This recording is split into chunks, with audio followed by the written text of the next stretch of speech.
কি হচ্ছে, এটা হচ্ছে ইলিশ মাছের মাথা ভাজা হচ্ছে।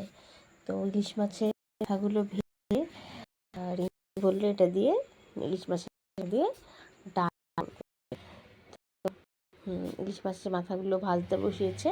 তারপর দেখলাম কড়াইতে টমেটো, তারপর জিরে গুঁড়ো, শুকনো লঙ্কা ফোড়ন অনেক কিছু দিয়ে ভালো করে মশলাটা কষিয়ে ভেজে রাখা ইলিশ মাছের মাথাগুলোকে দিয়ে দিল।